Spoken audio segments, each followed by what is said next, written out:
Muy buenas. Hoy vamos a sumergirnos en una de las fuerzas más colosales y, la verdad, más fascinantes de nuestro mundo. Hablamos de la increíble energía que se esconde justo bajo nuestros pies, una potencia que es capaz de crear montañas y a la vez de desatar un caos absoluto. Fijaos en esta imagen. Es brutal. Una erupción volcánica real captada desde el espacio. Una demostración de poder en estado puro. Y claro, esto nos lleva a una pregunta casi obligatoria. ¿Pero qué clase de motor tiene nuestro planeta ahí dentro para generar algo tan espectacular? Pues para entender lo que pasa aquí arriba, en la superficie, como esa erupción, primero tenemos que hacer un viaje. Un viaje a las profundidades de la Tierra. Porque es ahí donde está la verdadera sala de máquinas de nuestro planeta. Y en el corazón de esa sala de máquinas ocurre algo muy parecido a lo que vemos aquí. A ver, imaginemos una olla gigantesca, pero de roca fundida, hirviendo a un fuego lentísimo durante millones y millones de años. Pues eso, a grandes rasgos, es el manto terrestre. El calor del núcleo calienta la roca que tiene más cerca, y esa roca, al volverse más ligera, pues para arriba. Este ciclo infinito de subir y bajar es lo que llamamos corrientes de convección. Y ojo, porque este es el motor que lo impulsa todo. No es un concepto de libro, no. Es la fuerza literal que ha estado moviendo continentes durante eones. Fue esto lo que partió en dos Pangea y lo que sigue empujando las placas tectónicas hoy en día, creando océanos y levantando cordilleras. Así que para que quede claro, todo esto es una cadena de causa y efecto, como una fila de fichas de dominó. Primero, el calor infernal del núcleo. Segundo, ese calor provoca que la roca se funda y suba. Tercero, ese movimiento arrastra las placas de la superficie. Y al final, cuando toda esa energía acumulada necesita liberarse de alguna forma, pues tenemos las manifestaciones que todos conocemos, los volcanes y los terremotos. Vamos a empezar por la manifestación más visual, la más impactante de esta energía interna, los volcanes. Son, ni más ni menos, que ventanas directas al interior de la Tierra. Y aquí podemos ver su anatomía, que es bastante sencilla de entender. Todo empieza abajo, en la cámara magmática, que es como un gran depósito de roca fundida. Cuando la presión aumenta, el magma sube por la chimenea y es expulsado por el cráter. Los materiales se van acumulando capa sobre capa y forman ese cono volcánico que todos reconocemos. Es una conexión sorprendentemente directa con las entrañas del planeta.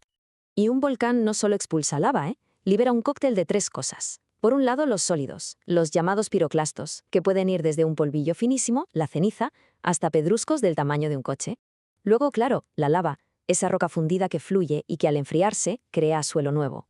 Y por último, los gases, que a menudo son tóxicos y pueden ser extremadamente peligrosos.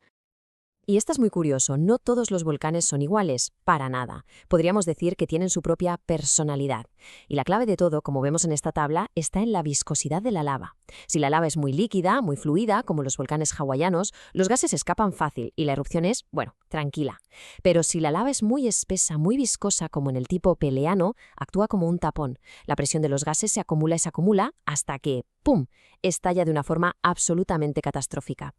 Bien, dejemos el fuego y pasemos a la otra gran manifestación de la energía interna. Porque a veces esa tensión que se acumula en las placas no se libera poco a poco, sino de golpe, como una vibración súbita y violenta que recorre toda la corteza. Un terremoto. Es fundamental que entendamos estos dos conceptos para no liarnos. El terremoto no empieza en la superficie, se origina en el hipocentro, que es el punto exacto, allá en la profundidad, donde se parte la roca. El epicentro es simplemente el punto en la superficie que está justo encima, en la vertical, y es donde los efectos suelen ser más devastadores. La energía de esa rotura viaja en forma de ondas. Las primeras que llegan, las más rápidas, son las ondas P. Nos dan el primer aviso, pero no son las peores. Luego llegan las S. Pero las últimas, las que viajan por la superficie, son las que causan el verdadero desastre. Se mueven como si fueran olas en el mar, pero a través del suelo, y son las responsables de la mayor parte de la destrucción. Aquí suele haber bastante confusión, pero la diferencia entre estas dos escalas es clave. A ver, la escala de Richter mide la energía que se lidera en el origen, en el hipocentro.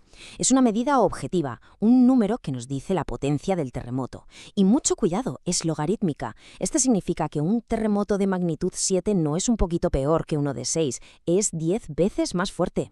En cambio, la escala de Mercalli mide los efectos que vemos, edificios caídos, grietas en el suelo, es totalmente subjetiva. Y aquí vemos cómo funciona esa escala subjetiva, la de Mercalli. Va desde el nivel 1, que es un creo que ha temblado, no estoy seguro, hasta el nivel 12, que es simple y llanamente la destrucción total. Describe lo que se siente y lo que se ve, no la energía abstracta que se ha liberado a kilómetros de profundidad. Vale, todo esto es fascinante, sin duda. Pero, ¿cómo nos afecta directamente en nuestro día a día?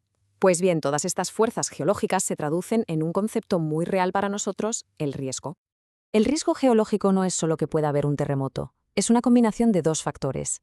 Por un lado, el peligro natural, o sea, la probabilidad que tiemble la Tierra o un volcán entre en erupción, y por otro lado, la vulnerabilidad humana, cuánta gente vive ahí, cómo son de resistentes sus edificios. Un terremoto potentísimo en mitad del desierto tiene un riesgo casi nulo, porque no hay nadie a quien afectar. Y si hablamos del caso de España, el riesgo volcánico es muy, muy concreto. La península y las Baleares en ese aspecto pueden estar tranquilas. Toda la actividad volcánica reciente y, por tanto, el riesgo actual se concentra en un único punto, las Islas Canarias. Sin embargo, con el riesgo sísmico la historia es muy diferente.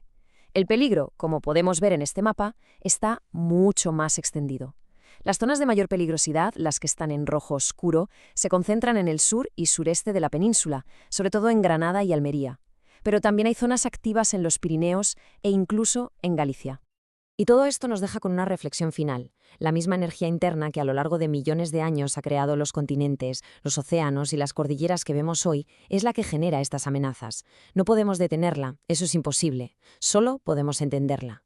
Así que la gran pregunta es, ¿cómo aprendemos a convivir con ella? ¿Cómo equilibramos nuestro futuro en un planeta que está vivo y que nunca, jamás va a dejar de moverse?